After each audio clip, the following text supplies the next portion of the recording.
Aku dipaksa ibuku menikahi pemuda lumpuh yang kaya raya demi menguasai harta kekayaannya. Tapi ini yang terjadi saat malam pertama setelah menikah. Jangan lupa like, share, komen, dan subscribe.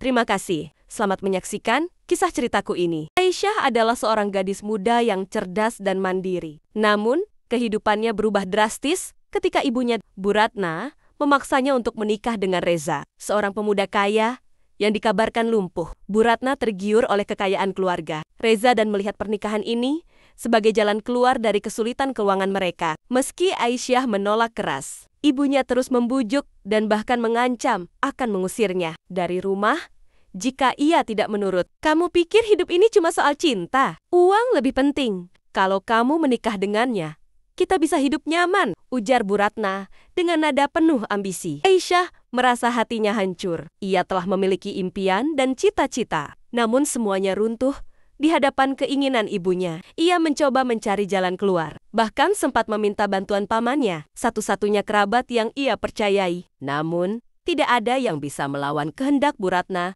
yang begitu kuat. Aku tidak bisa menikahi seseorang yang tidak kucintai, apalagi jika aku hanya dijadikan alat untuk menguasai hartanya, bisik Aisyah dalam hati. Tapi setiap kali ia menolak, ibunya semakin kejam, bahkan mengancam akan menjual barang-barang kesayangannya dan menghentikan pendidikannya. Akhirnya, dengan hati yang berat, Aisyah menyerah. Pernikahan pun dilangsungkan dalam suasana yang serba mewah, tetapi Aisyah merasa seperti burung dalam sangkar emas. Reza, sang pengantin pria, tampak duduk di kursi roda dengan ekspresi tenang namun sulit ditebak. Saat cincin disematkan di jarinya, Aisyah menatap Reza dengan dingin. "Aku tidak mencintaimu," katanya lirih, hampir berbisik. Namun cukup keras untuk didengar oleh Reza. Reza tersenyum tipis, tetapi ada sesuatu dalam matanya yang membuat Aisyah merasa aneh, seperti ada rahasia besar yang tersembunyi di balik wajah tampannya. Setelah pernikahan, Aisyah dibawa ke rumah mewah keluarga Reza.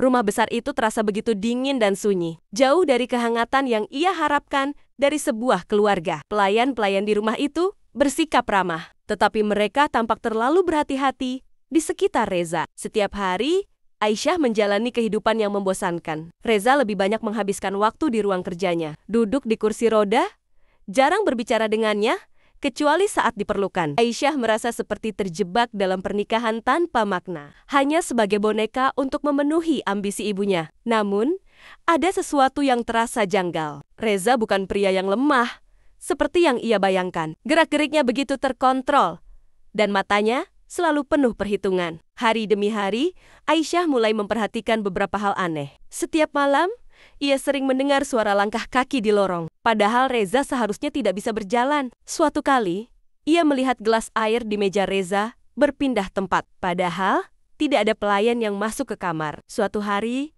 Aisyah melihat sesuatu yang membuatnya semakin curiga. Salah satu pelayan, Pak Darman, tanpa sengaja menjatuhkan nampan berisi teh panas di dekat Reza.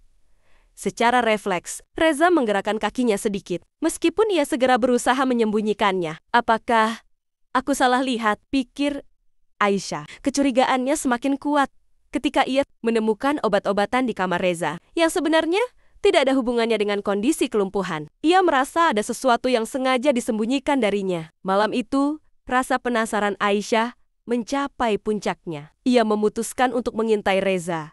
Dengan hati-hati, ia pura-pura tidur lebih awal, lalu diam-diam keluar dari kamar saat rumah sudah sunyi. Saat ia mendekati ruang kerja Reza, jantungnya berdebar kencang. Ia mengintip dari celah pintu dan terkejut melihat apa yang ada di dalam. Reza berdiri tegap, tanpa kursi roda. Dengan santai, ia melangkah ke arah rak buku, mengambil sebuah dokumen, lalu kembali duduk di kursi roda, seolah-olah tidak pernah berdiri sebelumnya. Aisyah menutup mulutnya untuk menahan teriakan. Dia pura-pura lumpuh?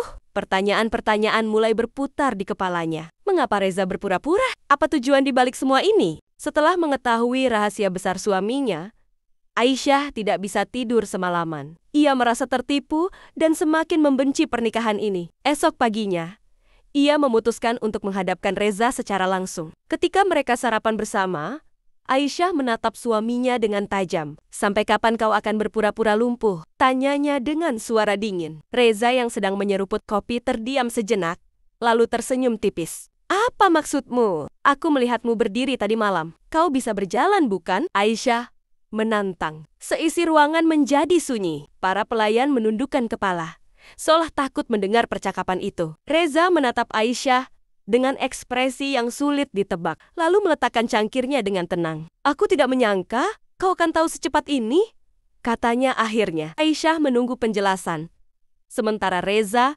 bangkit dari kursi rodanya, berjalan perlahan ke arah jendela. Pemandangan kota yang luas terbentang di depan mereka. Tetapi Aisyah hanya fokus pada suaminya yang kini berdiri tegak di hadapannya. Aku tidak benar-benar lumpuh, Reza mengakui. Aku hanya berpura-pura setelah kecelakaan yang hampir merenggut nyawaku 2 tahun lalu. Aisyah mengernyit. Tapi, kenapa kau berpura-pura? Reza menatapnya lekat-lekat. Karena keluargaku penuh dengan orang yang serakah. Setelah kecelakaan itu, mereka semua mengincar warisanku. Berharap aku tidak bisa lagi mengelola bisnis keluarga. Aku berpura-pura lumpuh untuk melihat siapa saja yang setia, siapa yang berkhianat. Aisyah terdiam, mencoba mencerna kata-kata suaminya. Jadi, kau menikahiku untuk alasan apa? Reza tersenyum sinis. Ibumu terlalu rakus, Aisyah. Aku tahu sejak awal bahwa dia ingin menikahkanmu denganku demi hartaku. Aku ingin melihat sejauh mana keserakahannya. Dan kau hanyalah bagian dari permainan ini. Hati Aisyah mencelos. Jadi, pernikahan ini tidak hanya jebakan baginya, tetapi juga bagian dari rencana besar Reza untuk menjebak keluarganya sendiri. Tak butuh waktu lama bagi Bu Ratna untuk menyadari bahwa sesuatu tidak berjalan sesuai rencananya. Ia mulai menuntut bagian dari kekayaan Reza, mengirim pezen-pezen penuh tuntutan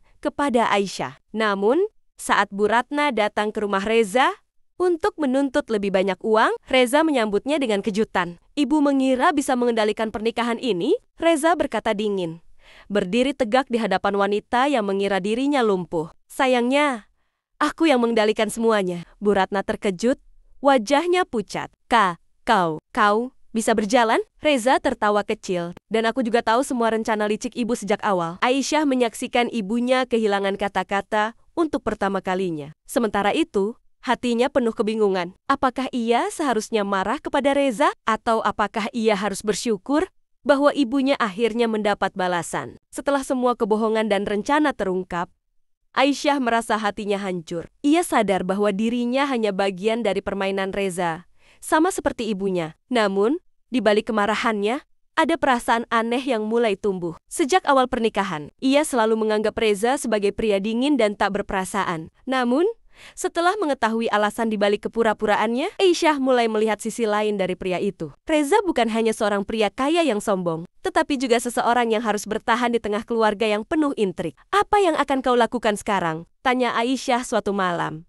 Saat mereka duduk di balkon, Reza menatap langit malam. Aku masih harus menyingkirkan orang-orang yang mengincar hartaku, termasuk ibumu. Aisyah menggigit bibirnya. Dan aku? Reza terdiam sejenak, lalu menatapnya dalam-dalam. Aku tidak tahu, Aisyah. Kau berbeda dari ibumu. Tapi aku juga tak bisa percaya begitu saja. Hati Aisyah semakin galau. Ia ingin marah, tetapi ia juga mengerti mengapa Reza merasa seperti itu. Hari-hari berlalu, dan hubungan Aisyah serta Reza semakin rumit. Mereka masih sering bertengkar.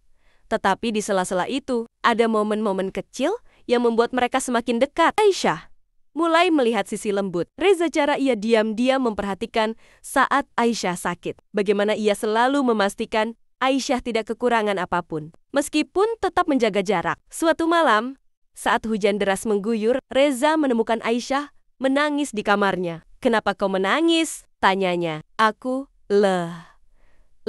Aku tidak tahu apakah aku hanya alat dalam permainan ini, atau apakah aku benar-benar berarti sesuatu bagimu? Jawab Aisyah dengan suara lirih. Reza mendekatinya, menatapnya dengan intens. Aku pun bertanya-tanya, apakah aku hanya menikahimu untuk membalas dendam, atau karena aku mulai membutuhkanmu di sisiku? Aisyah terkejut.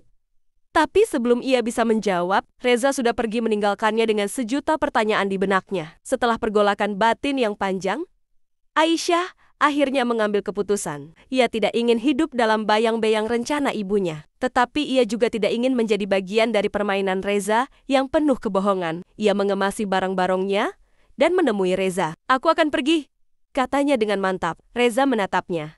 Ekspresinya sulit ditebak. Kau yakin? Aisyah mengangguk. Aku tidak bisa hidup dalam pernikahan yang penuh kebohongan dan ketidakpercayaan. Jika kau benar-benar ingin aku di sisimu, kau harus membuktikan bahwa aku bukan sekadar bagian dari permainanmu. Reza tidak menahannya. Ia hanya menatap Aisyah pergi dengan ekspresi yang tidak bisa ditebak antara marah, kecewa, atau mungkin takut kehilangan. Beberapa bulan berlalu. Sejak Aisyah meninggalkan rumah itu, ia mulai hidup mandiri, jauh dari ibunya yang kini telah kehilangan akses ke kekayaan Reza. Namun, suatu hari, sebuah mobil mewah berhenti di depan rumahnya. Dari dalam, Reza keluar.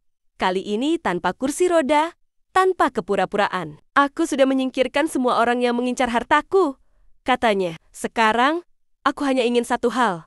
Kau. Aisyah menatapnya. Hatinya berdebar. Bagaimana aku bisa percaya padamu? Reza tersenyum kecil. Aku tidak akan memaksamu, tapi aku akan menunggumu. Selama yang kau butuhkan. Aisyah terdiam. Lalu perlahan tersenyum. Mungkin, cinta yang sejati bukanlah sesuatu yang datang dengan mudah, tetapi sesuatu yang harus diperjuangkan.